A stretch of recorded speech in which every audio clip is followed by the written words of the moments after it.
Souzinha, pensando nesse estilo aí, Sim. qual será o estilo do São Paulo para jogar em Barueri contra o todo-poderoso Palmeiras? Reza braba. Perdemos o último jogo lá, mas perdemos jogando bem. É, Alá, Felipe Luiz. Com o time todo totalmente mesclado, né? Sem os principais jogadores. É um jogo difícil, né? Você jogar num campo que é sabor grama é mais complicado, né? É um campo mais rápido. É, sabor grama, porque não é grama. Sabor capim. Sabor grama. Então, eu acho que o São Paulo não vai mudar a sua característica de jogar, não. Vai tentar também ter a bola, porque o meio-campo do São Paulo gosta de ter a bola, assim como do Palmeiras.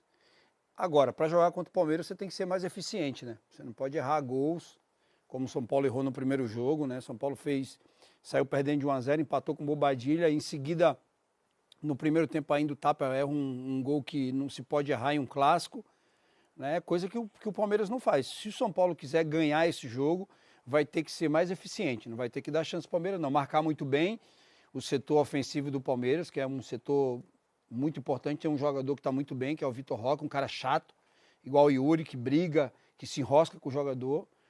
O Flaco já é um jogador mais técnico, né?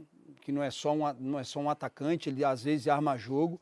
O São Paulo precisa estar esperto com isso e tentar ganhar o jogo no meio campo, né? São duas equipes que não têm dois grandes marcadores no meio campo, gostam de ter a bola. Eu acho que aí está a grande chave de quem vai ganhar o jogo. Quem for melhor no meio campo e mais eficiente, provavelmente deve vencer o jogo. Eu acredito de verdade, que o São Paulo vence esse jogo de 2-1. Até porque vamos ver Marcelinho Carioca, Marcos Assunção e Corpo de Pai pagando a aposta aqui, né? Caso isso aconteça, né? Ivan Drago, você lembra a última vitória do São Paulo sobre o Palmeiras, no mando de campo do Palmeiras? Comando de campo do Palmeiras? Eu lembro. Copa do Brasil de 23? É. 23, irmão. Sim. Ah, precisa desdenhar assim também, Assunção? Não, só lembrando. Jogo válido pela Copa do Brasil, gol de David. Temos uma arte aqui para colocar aqui na tela aqui. 26. Palmeiras e São Paulo nos últimos 10 O encontros Palmeiras ficou sem entre ganhar no as Morumbi. equipes. Quantos? Olha lá. Olha pro Juca, por favor. Obrigado. Respeito o âncora. Respeito o âncora. Ô, senhores, 24 de janeiro de 2026, o Palmeiras venceu por 3-1 São Paulo no Paulistão. No dia 5/10 de 2025, mais conhecido como outubro, São Paulo perdeu por 3-2 jogando em casa pelo Brasileirão. Um dos maiores Em crimes novembro, de arbitragem. os maiores assaltos, né? É. Em novembro, com certeza, Outro diretor. também. Em novembro de 2025, mais conhecido como mês esse 5, não. Novembro. o Palmeiras... Dia 11. Gente, achei que era novembro. Acertei na segunda. O Palmeiras ganhou de 1-0 né? em casa pelo Brasileirão. 1-0 também em janeiro... Fevereiro? Em março. Câmera 1-0 do burro. pelo Paulistão. Bota um E calendário um aí. empate no dia 16 de fevereiro. Porque é ressaca de carnaval, um empate no Paulistão de 2025. Já em 18 de agosto de 2024, São Paulo perdeu por 2-1, mando de campo do Palmeiras, em 2024 também. Só que em abril, dia 29, São Paulo empatou pelo Brasileirão em casa. 3/3, mais conhecido como 3 de março, São Paulo empatou com o Palmeiras no Paulistão.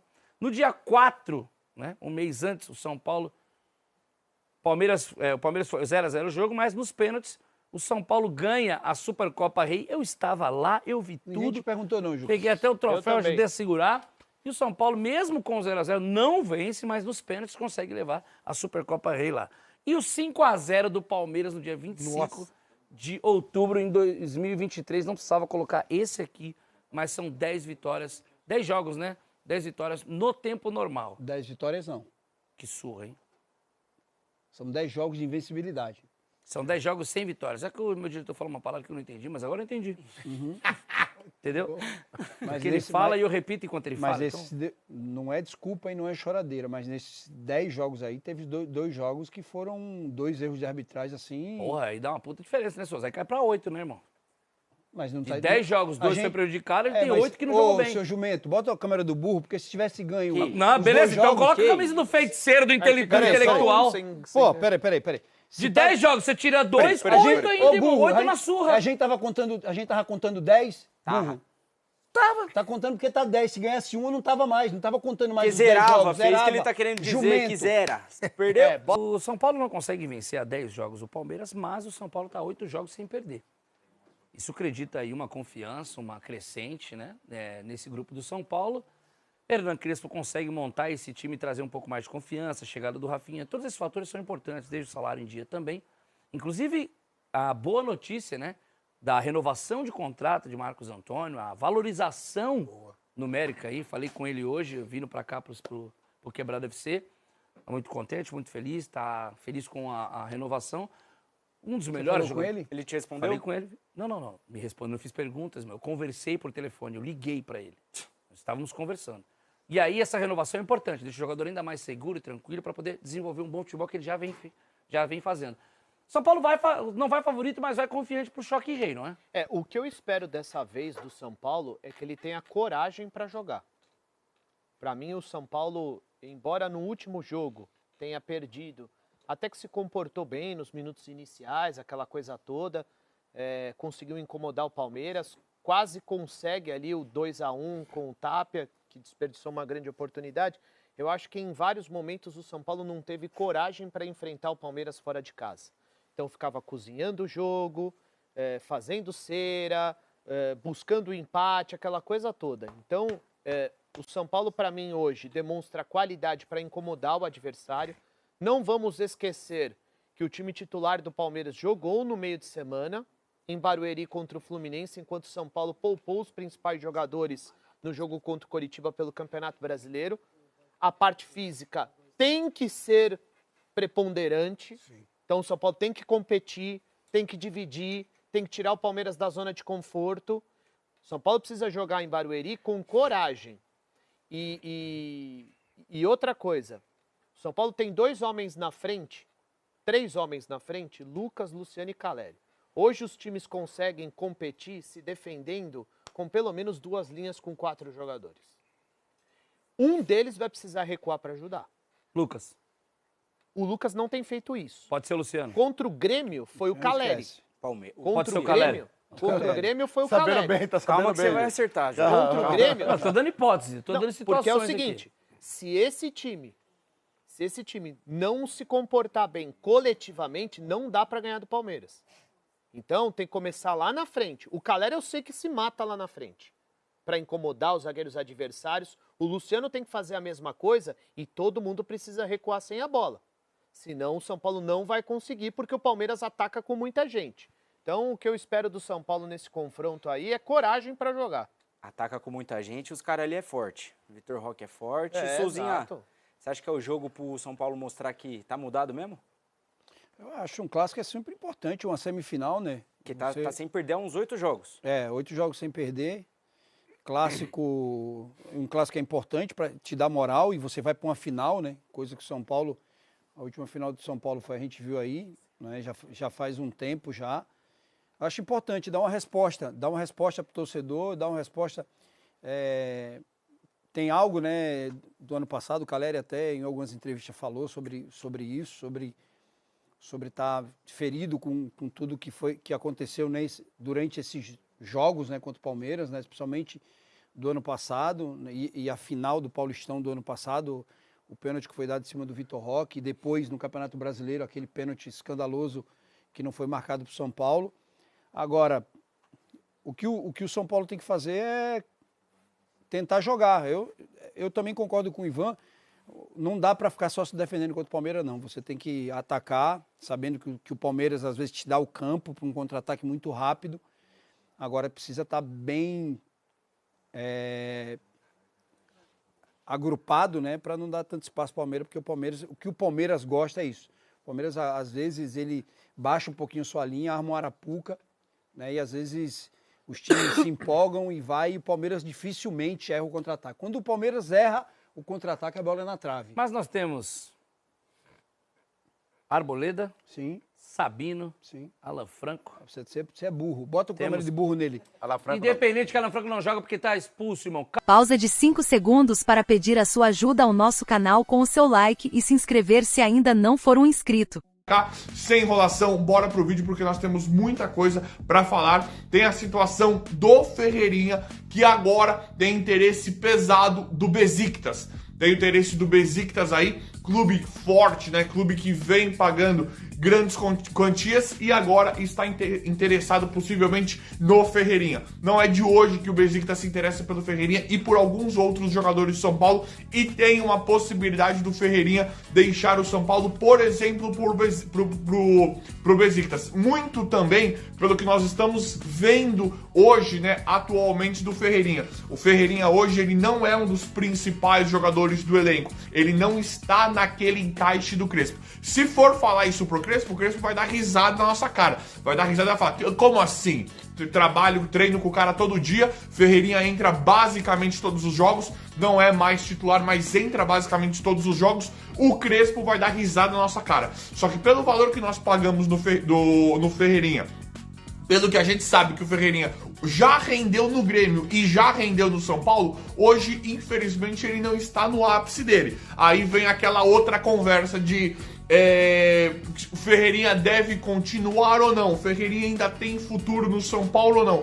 Eu acho que tem. Eu gosto do Ferreirinha. Nós estamos vendo uma reciclagem do Crespo, nós estamos vendo uma mudança. O Crespo, ele chegou no São Paulo de forma bacana, caiu demais, teve todo aquele contexto da diretoria e agora é um outro Crespo. Então, para jogador, para mim, se aplica uma mesma questão. Ferreirinha já teve momentos péssimos do São Paulo, momentos bons, e hoje não atravessa um bom momento. Eu sei, vocês vão chegar para mim e falar, te digo que o Ferreirinha é bagre, manda embora. Eu sei que tem muitos torcedores que não gostam.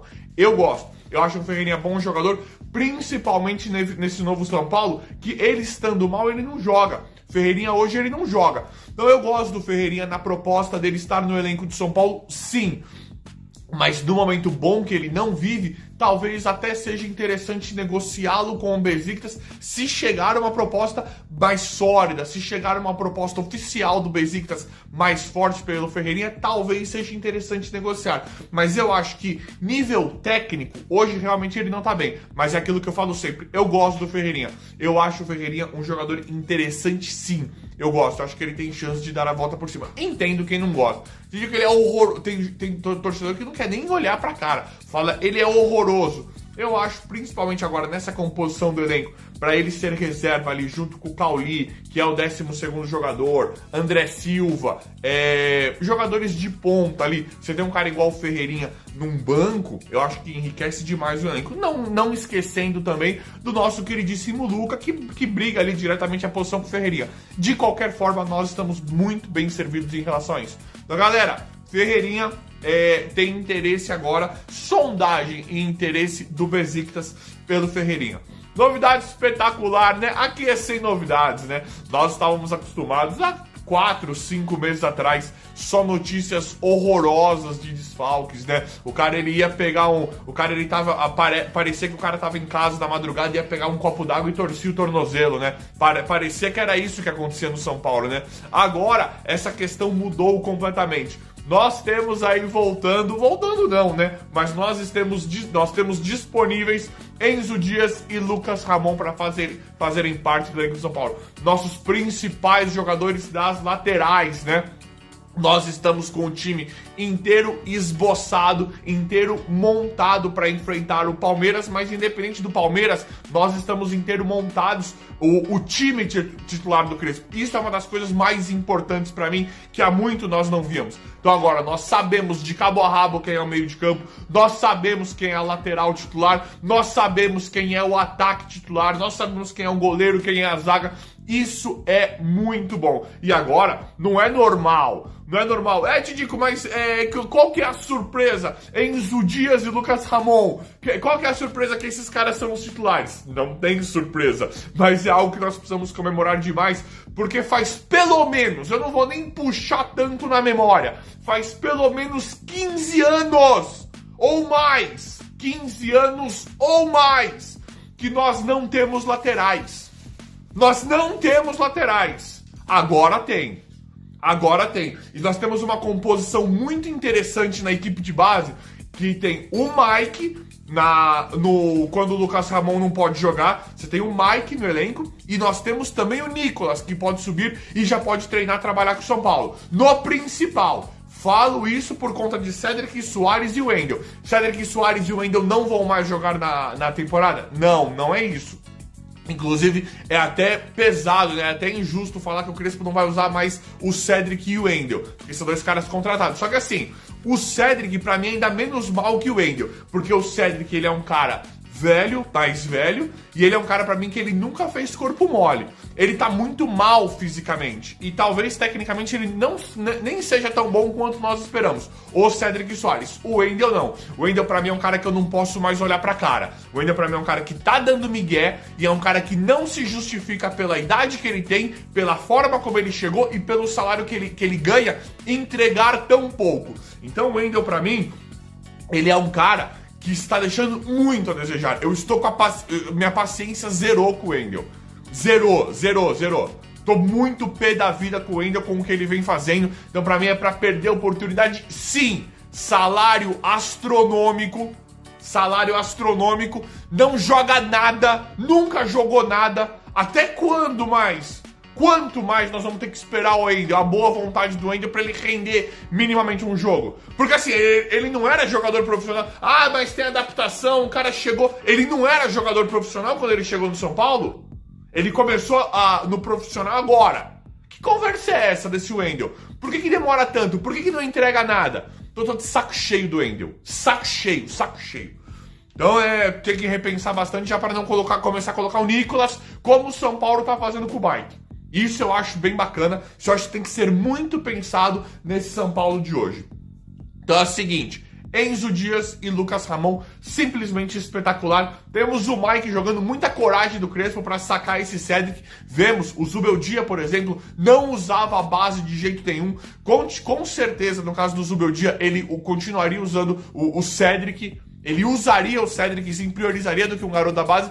E o Crespo, se tem uma coisa que ele faz bem, é isso. Ele não tem medo de colocar o jogador da base. Você olha lá, Cedric e Mike, quem tem que jogar? É óbvio que é o Mike. Só que tem treinadores que não colocariam o Mike. Então, ponto positivo pro Crespo em relação a isso, sim. Perdão, gente. É muito bom isso que o Crespo faz. Galera, menino de 17 anos acabou de assinar com o São Paulo, sub-20, acabou de assinar com o São Paulo. Kelvin, mais um atacante muito promissor, com multa milionária de 60 milhões de euros. Essa multa que colocou, o contrato acabou de ser assinado do jovem atacante com o São Paulo. Ele já teve destaque em jogos contra o Ceará, ele é um jogador que vem se destacando demais e hoje passou a ser uma realidade no São Paulo. Temos uma safra impressionante de jogadores, né? Lucas Ferreira, recentemente, né? O Ferreirão, William Gomes e muitos outros que dá para nós citarmos, mas dá para falar dos jogadores do elenco. Tanto o Luca, que é um ponta, como o Rian Francisco, como o Paulinho, como o TT, que pedem passagem. Jogadores assim que são realidades. Rian Francisco já é uma realidade pro São Paulo, pro futebol nacional, mundial e pro Crespo. Foi muito... o Rian estava trabalhando, estava entrando com em quase todos os jogos com o Crespo. E estava sendo o Rian Francisco que nós esperamos. Simplesmente espetacular. Um craque fenomenal. O Rian Francisco é um craque. E aí, infelizmente, teve a lesão. Mas o Crespo já trabalhava assim. Então agora tem esse Kelvin, menino promissor, que por conta da forma como o Crespo trabalha com esses garotos, dá para contar sim com ele amanhã ou depois, entrando no time principal do São Paulo. Então, está contratado, está assinado mais um atacante pelo São Paulo. Tem vários, né? Tem o Gustavo Santana também. Isso está muito legal o que o São Paulo está fazendo. Tem o Diordem, tem o Matheus Ferreira, o meio-campista, que o São Paulo assinou recentemente também. Eu trouxe aqui nos vídeos e é muito bacana isso, porque o São Paulo está assinando, renovando, contratando, comprando vários jogadores jovens em realmente uma formação diferente do que nós fazíamos. Isso pode ser muito bacana e muito interessante. Presta atenção, São Paulo formava jogadores de 10, 11 anos, 12, 13.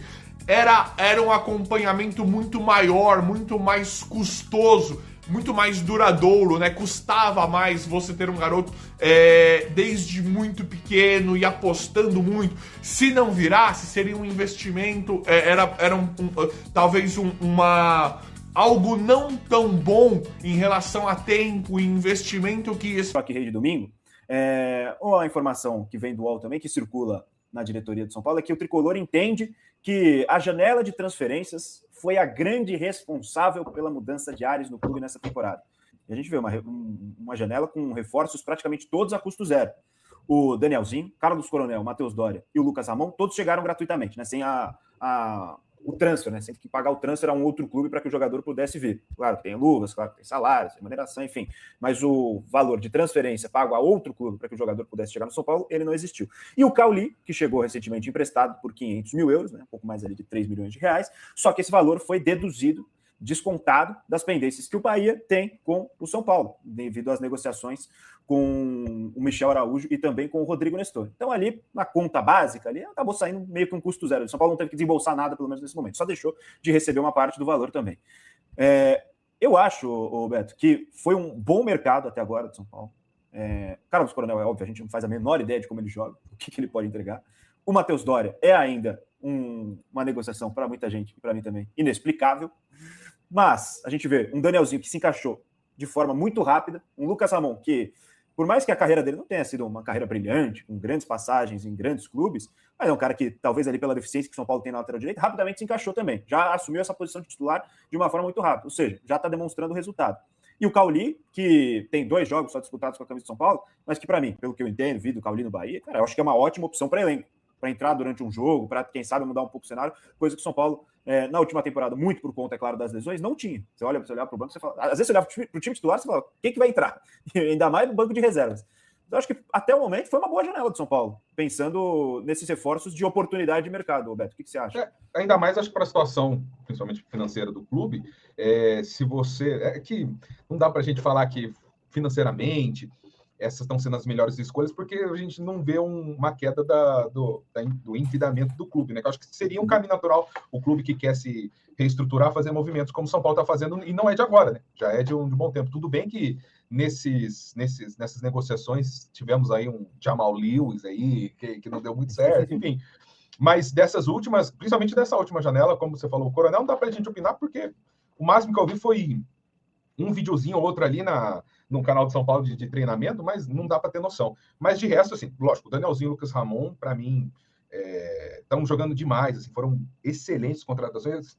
Não lembro agora as condições, mas eu imagino que até financeiramente o São Paulo com certeza deve estar se saindo muito bem. Né? O Cauli, como você falou, é um jogador que, foram só 2 jogos, um como titular aí, mas é um jogador que também tem aquela até expectativa para ser um titular. Ele é um jogador que pode ser titular de São Paulo. Pelo menos o futebol que ele apresentou uns anos atrás, a gente não é maluquice a gente falar que ele pode conseguir conquistar uma vaga no time titular de São Paulo. Tudo bem que eu acho que o time está bem fechadinho hoje, então seria bem complicado, mas é um bom jogador que, se tiver bem fisicamente, acho que a gente pode esperar bastante dele, né? E assim, esses são os movimentos que a gente espera também do São Paulo. Lógico que a gente queria ter uma grana para pagar 260 milhões no jogador, a gente queria ter, né? Tudo bem que o pessoal pagou 260 milhões no jogador e ainda não rendeu o que estava esperando, mas acontece também, né? Mas você imagina o prejuízo que seria você gastar uma nota com um jogador que não está entregando. O São Paulo, ele não gastou uma nota com nenhum desses jogadores, eles estão dando certo, né? Como o Doria, eu sou daquela galera assim, o Doria realmente, para mim, não faz sentido a contratação dele.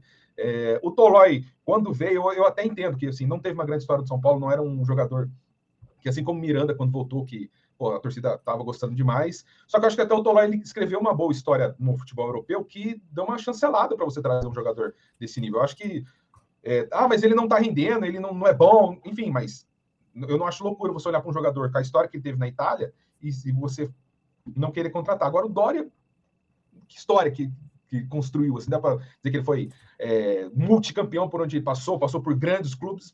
Eu acho que não, assim, mas, enfim, como eu falei, às vezes você pode gastar 260 milhões e você não vai ter certeza que o jogador vai dar certo, né? Ainda bem que esses que chegaram no São Paulo, principalmente nessa última janela, estão bem demais, assim, estão somando muito pro elenco e pros resultados que o São Paulo tem conseguido, né? Ô, Matheus, eu acho também que, claro, o mercado que o São Paulo faz é inteligente, pelo menos até aqui, mas, claro, passa por o mercado ser um complemento à recuperação dos jogadores que estavam lesionados na temporada passada também, né? Acho que talvez esse seja o principal, recuperar os jogadores que ficaram durante toda a temporada de 2025 de fora. O São Paulo perdeu muita gente importante, a gente sabe, 70 lesões ao longo do ano de 2025. Então, se recupera esses jogadores importantes, traz outros que já estão rendendo para complementar, é a combinação perfeita. Sem gastar muito ainda, é a combinação para você ter uma temporada um pouco mais tranquila, né? Não estou falando de títulos, você não traz as grandes estrelas, porque até o São Paulo não tem condição de fazer isso. Mas, pô, para você ter um time cascudo, um time bom, um time que você olha opções se tem no banco de reservas alguém que possa dar uma diferenciada no jogo também. Eu acho que essa combinação de recuperação dos jogadores lesionados e contratação desses aí que chegaram, eu acho que foi algo bastante positivo, ao meu ver. O que você pensa? Penso igualmente, eu acho que dá para ter uma temporada tranquila, até porque se a gente for pegar o histórico do São Paulo Futebol Clube, quando foi que o São Paulo se destacou por ser galáctico? Eu acho que apenas em 2002, naquela temporada que o São Paulo tinha estrelas, seu elenco, Luiz Fabiano, Kaká, que a gente foi eliminado depois de liderar o brasileiro inteiro, a gente foi eliminado nas oitavas de final por El Santos, perdendo os 2 jogos na Vila e no Morumbi, mas a exceção dessa temporada, as temporadas de São Paulo são demarcadas por contratações estratégicas. As contratações de São Paulo sempre foram nessa medida, tanto assim que de 2004, na verdade de 2003 para 2004 São Paulo fez isso que fez em 2005, mas em 2005 principalmente, o São Paulo buscou jogadores que estavam bem no Goiás e conseguiu os feitos que a gente sabe, né? Campeão paulista, campeão da Libertadores, campeão mundial. Eu acho que essa janela do São Paulo foi muito importante, principalmente por enxergar no Mirassol uma equipe com jogadores como o Danielzinho e como o Lucas Ramon, que se encaixaram perfeitamente. Danielzinho, me parece que joga no São Paulo há 5 anos, 6, está muito entrosado no elenco, é um jogador que eu aprecio muito, muda a dinâmica ali, encaixou muito bem com o Marcos Antônio, e se a gente for fazer um contraponto com a mesma janela do ano passado, que também a gente teve que buscar na criatividade, a gente teve 5 jogadores, né? Mailton, que já não está mais aqui. O Emiliano Rigoni, que foi a grande contratação, também não está mais aqui, que foi logo depois que o São Paulo não acertou com o Marcos Leonardo, e aí contratou o Rigoni. O Dineno, que pouco jogou. Temos também o Tolói, que permanece na equipe, e a quinta eu me esqueci quem foi, mas foram 5. Dos 5 aí, apenas o Rafael Tolói é o que permanece na equipe, é o Tapia, né? O Tapia foi o quinto, o Tapia e o Rafael Tolói, Tapia que de vez em quando é titular, o Rafael Tolói aparece em alguns jogos sortidos, mas assim, eu acho que esse tipo de contratação, pela vulnerabilidade financeira que a gente se encontra neste momento, São Paulo sem poder gastar para contratar, eu acho que foi muito importante. E esse rapaz aí, que está na imagem, que é o Cauli Oliveira, 30 anos, ele fez a carreira, a base, fez a carreira lá na Europa, né? Na Itália e tal, na Alemanha, desculpa. Cauli Oliveira, ele ainda vai devolver esse investimento do São Paulo. Não foi de graça, porque houve essa compensação, né? Na questão de Nestor e do... Como é o nome dele? Michel Araújo? Do Michel Araújo, né? Mas ainda assim, eu acho que o Cauli Oliveira é porque as pessoas não acompanham muito, né? Fora do eixo, assim, o Bahia de Cauli Oliveira de 2023, ele foi destaque absoluto. A grande questão do Bahia, do Cauli, é porque o Rogério Ceni mudou as características do Bahia, tirou esse meia de criação e colocou o Bahia para jogar com pontas, com Jean Lucas e Everton Ribeiro mais recuados. Então o Cauli Oliveira perdeu posição, estava jogando de falso 9, estava jogando de ponta, e é por isso que ele não estava rendendo tanto no Bahia. A torcida do Bahia também pegou Bia, depois que ele teve uma negociação frustrada com o Palmeiras, e acusavam ele de entrar em campo sem vontade. Mas o Cauli Oliveira tem futebol, a gente viu aqui, foi o primeiro jogo. O segundo porque ele entrou 15 minutos antes, né, no jogo do final de semana, mas o jogo que ele jogou quase inteiro, que foi esse último agora, 1-0 fora de casa, resultado importantíssimo contra o Curitiba no Couto Pereira, a gente já percebeu uma dinâmica diferenciada desse jogador. Ele tem um bom passe, uma qualidade de bola muito boa, ele sabe se posicionar no campo, atua como meia clássico. O São Paulo estava sem desde a saída do Oscar, né? Que ainda não anunciou a saída, mas se aposentou do futebol, e do Rodriguinho, que foi pro Red Bull Bragantino. Eu acredito que esse jogador vai ser o 12º jogador do São Paulo, a depender das variações táticas, e ele ainda vai representar muito. Janela, para mim, muito boa do São Paulo. Eu acho que essa janela é que vai garantir essa tranquilidade, mano.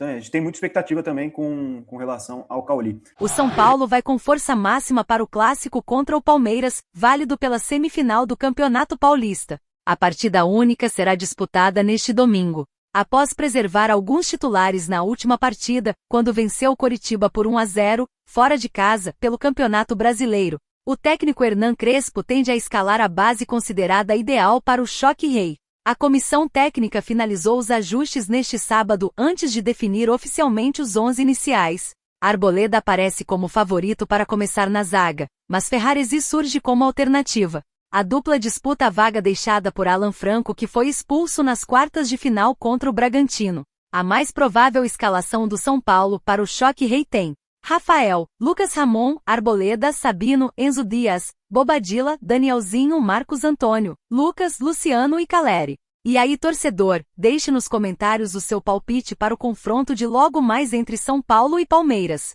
O meu é 2-1 para o tricolor.